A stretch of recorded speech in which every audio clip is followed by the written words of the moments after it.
दंगा ये प्लान के मुताबिक था बिल्कुल। जो इस टाइम रूरल पार्टी है ना वहाँ पर नीतीश कुमार और वो तेजस्वी यादव की पार्टी है, उनके द्वारा था बिल्कुल ये। जो हमारे जो पॉलिटिक्स के लीडर रहते हैं वही लोग दंगाओं को बढ़ावा देते हैं। आम पब्लिक को तो इसमें कोई पता ही नहीं होता है। ये दंगा जो हुआ है इसमें एक प्रशासन की गलती है, इसलिए जो और प्रशासन जो उनको रूट तय करके दिया था रूट में उसके हिसाब से वो चलते नहीं है और मस्जिद के सामने जाके वहाँ पे जय श्री राम का नारा लगाते हैं। लगता है कि मस्जिद से ही जय श्री राम निकल के आए हैं। जब देश भर में रामनवमी का जश्न मन रहा था तब बिहार के सासाराम में बवाल की आग उठ रही थी। जी हाँ, जैसे ही रामनवमी का जश्न मना उसके अगले दिन जब शोभा यात्रा निकली तो वो बवाल में तब्दील हो गई, पत्थरबाजी शुरू हो गई, बम धमाके होने लगे।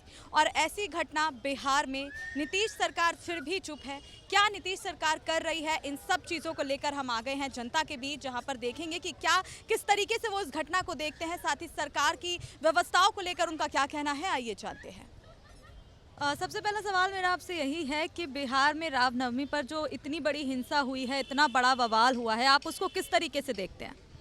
देखिए मैडम, रामनवमी हो या शोभा यात्रा हो या किसी भी समुदाय का त्यौहार हो, और जो ये इस तरह की हरकत कर रहे हैं, मैं उनको मुसलमान नहीं कह सकता, मैं उनको हिंदुस्तानी कह ही नहीं सकता, क्योंकि जो राम मेरे आदर्श है। मैं एक मोमडन हूँ, मेरा नाम मेहताब हिंदुस्तानी है। मैं भी कन्हैया जो हमारे कन्याओं को खाना खिलाया जाता है, हमारे यहाँ भी खिलाया जाता है। राम और रहीम में कोई फ़र्क नहीं है।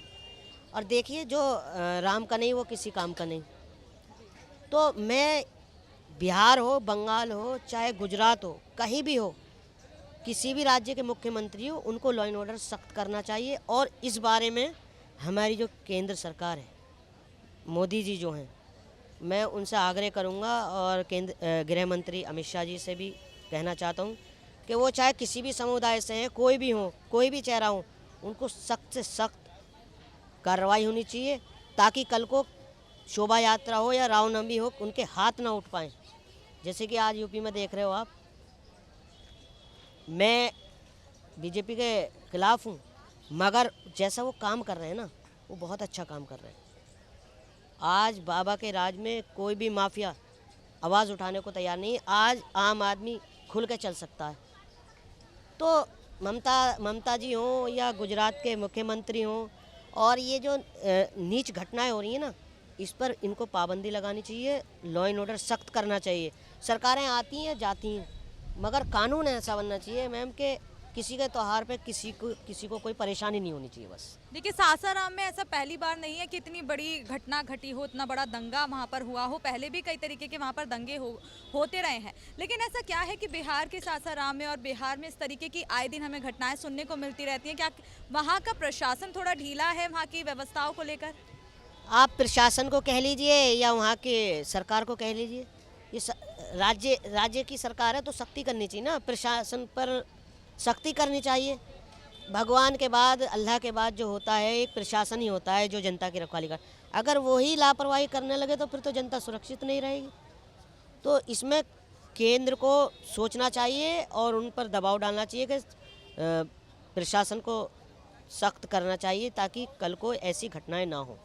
देखिए, नीतीश सरकार बहुत कैलकुलेटेड रहते हैं अपने चुनाव को लेकर कि मुझे कौन सी पार्टी में जाना चाहिए। ऐसे उन्होंने बीजेपी को छोड़ा क्योंकि उन्हें जहां फ़ायदा दिखा वो वहां पर चले गए, लेकिन वो ये फ़ायदा या लोगों के फ़ायदे के लिए क्यों नहीं सोचते हैं? बिहार की जनता इस तरीके से मर रही है, सड़कों पर तड़प रही है, लोग अपने घर से बेघर हो गए हैं, घर छोड़कर जा रहे हैं क्योंकि उनके घर जो है आगजनी का शिकार हो गए हैं। तो नीतीश कुमार इन सब चीज़ों को क्यों नहीं देख रहे हैं? देखिए, बिहार की जनता बहुत भोली है, और नीतीश कुमार जी जो है ना, मैं उनको पलटू मुख्यमंत्री कहूँगा, क्योंकि वो जनता के लिए नहीं, अपनी कुर्सी के लिए कर रहे हैं जो भी कुछ कर रहे हैं। और ये एक उनके साथ खिलवाड़ हो रहा है बिहार की जनता। जब एनडीए में थे तो कितना अच्छा शासन था, वहाँ पर कोई दंगा नहीं, कोई फसाद नहीं। तो कहीं ना कहीं नीतीश जी की कमी है जो ये ऐसा हो रहा है। जी, आप कहाँ से? सबसे पहले मैं ये जानना चाहूँ। उत्तराखंड से। ठीक है, आप उत्तराखंड से हैं तो जाहिर सी बात है बिहार में जो दंगा हुआ है उसकी इन्फॉर्मेशन भी आपके पास होगी। हाँ, इन्फॉर्मेशन अखबारों के माध्यम से है और सोशल मीडिया के माध्यम से है। तो जिस तरीके से इतना बड़ा दंगा हुआ है बिहार के सासाराम में, तो किस तरीके से आप इस घटना को देखते हैं? मैडम, जो दंगा लगता मुझे वहाँ का, वो दंगा मुझे प्रायोजित दंगा लगता है। जो हमारे जो पॉलिटिक्स के लीडर रहते हैं वही लोग दंगाओं को बढ़ावा देते हैं। आम पब्लिक को तो इसमें कोई पता ही नहीं होता है। आम पब्लिक को यूज किया जाता है और वहाँ पे अगर प्रशासन ढिलाई करेगा तो दंगाई को मतलब एक हवा मिल जाती है दंगा करने की। तो क्या लगता है, जिस तरीके से आप कह रहे हैं प्रशासन ढीला होता है, सरकार ढीली होती है, तो सरकार ही कहीं ना कहीं बढ़ावा दे रही है इन बवाल का? सरकारी दे रही, वोट बैंक की राजनीति की है पूरी। बिहार की आए दिन घटना आप सुनते भी रहते होंगे, तो बिहार को लेकर आप क्या कहेंगे?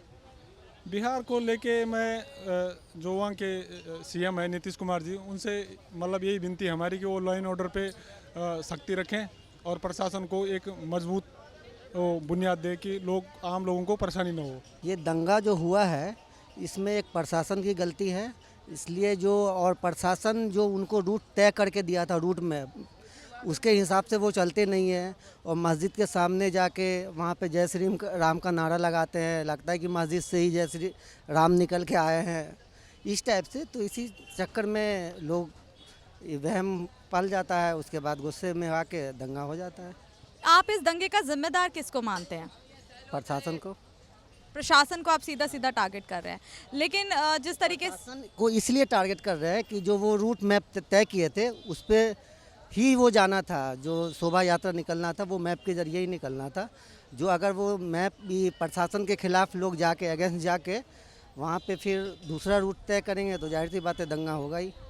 जैसे कि वहाँ पर एक धारा 144 लागू कर दी गई थी, उसके बाद भी लोगों ने नहीं सुना और वहाँ पर इस तरीके का जो है मामला बन गया। इतनी बड़ी बात वहाँ पर आज जो देश भर में फैली हुई है, जो दंगा, लोग अपने घर से बेघर हो गए हैं, तो वहाँ पे जो सरकार की तरफ से जो आदेश दिए जाते हैं उनको भी सीरियस नहीं लिया जाता है। नहीं, वो तो गलत है। सरकार के आदेश को सीरियस लेना चाहिए और कौन नहीं ले रहे हैं उस पर सख्त एक्शन होना चाहिए, चाहे वो हिंदू हो या मुसलमान हो। जैसे कि आपने बात प्रशासन की, तो वहाँ पे पुलिस प्रशासन जो है वो भी लाचार नजर आ रहा है, क्योंकि वो भी दंगाइयों का शिकार हुए हैं। पुलिस प्रशासन जो जिस तरीके से वीडियो वायरल हो रही हैं वो खुद पिटते हुए नजर आ रहे हैं। हाँ, तो वही है ना, पहले जो रूट मैप वो दिए थे प्रशासन, जो अपने हिसाब से दिए थे, अगर उस पर ही फॉलो करवाते तो ना आज पुलिस का बुरा हाल होता, ना पब्लिक का होता, ना वहाँ पे के लोग रह रहे हैं, सुने पलायन भी कर रहे हैं, वो भी ना करते हैं। इतना बात बढ़ता ही नहीं है। प्रशासन इसी चीज़ को जो अब टाइट हो रहा है, इससे पहले टाइट होना था। मेरा जो हुआ ना दरभंगा हुआ, उधर कोई ऐसा प्रॉब्लम नहीं है, उधर सही है, सेफ है पूरा, और हिंदू मुस्लिम भाईचारे से उधर रहते हैं। दंगा ये प्लान के मुताबिक था बिल्कुल। जो इस टाइम रूरल पार्टी है ना, वहाँ पर नीतीश कुमार और वो तेजस्वी यादव की पार्टी है, उनके द्वारा था बिल्कुल ये। किसको जिम्मेदार मान रहे हैं, मैं दोबारा सुनना चाहूँगी। वही सरकार जो इस टाइम है बिहार में। लेकिन नीतीश सरकार जो है बड़े बड़े दावे करते हैं, वो अभी भी गठबंधन को लेकर अपने चर्चाओं में आए थे, बीजेपी छोड़ी, और कई सारे पॉलिटिक्स को लेकर वो अपने आप में बहुत ज़्यादा समझदार बनते हैं, लेकिन वो क्यों जनता की समस्याओं को क्यों नहीं सुधार पा रहे हैं? अब नहीं सुधार पा रहा, इलेक्शन है अब कुछ दिनों बाद बिहार में भी, तो वही है कि दिखाने के लिए, जैसे ममता कर रही है बंगाल में, कि मेरा एक जो माइनॉरिटी वोट होता है वो अपने कब्जे में रखना पूरी तरह से, बस ये है उनका प्लान, और कुछ नहीं है। बिहार में जिस तरीके से जो घटना हुई उसमें पुलिस प्रशासन भी लाचार नजर आ रहा, उन्हें भी, जिसकी पार्टी होगी, सरकार है, पुलिस तो लाचार होती है, उसके अनुसार काम करती है। लेकिन जब पुलिस खुद को ही नहीं बचा पा रही है तो वो जनता को क्या बचाएगी? तो ऑर्डर ही नहीं है, कुछ ऐसा सख्त एक्शन लिया जाए जैसे यूपी में लिए जाते हैं, ऐसा ऑर्डर नहीं है उनको। तो आपने देखा कि जो यहाँ की जनता है वो सीधा सीधा सरकार और प्रशासन को इस पूरी घटना का जिम्मेदार मान रही है। तो अब देखना होगा कि क्या प्रशासन अपनी व्यवस्थाओं में बदलाव करता है, क्या इतने बड़े दंगे दोबारा बिहार में होते रहेंगे। जानने के लिए बने रहें द न्यूज़ 15 के साथ। शिवानी मांगवानी, कैमरामैन गोविंद के साथ।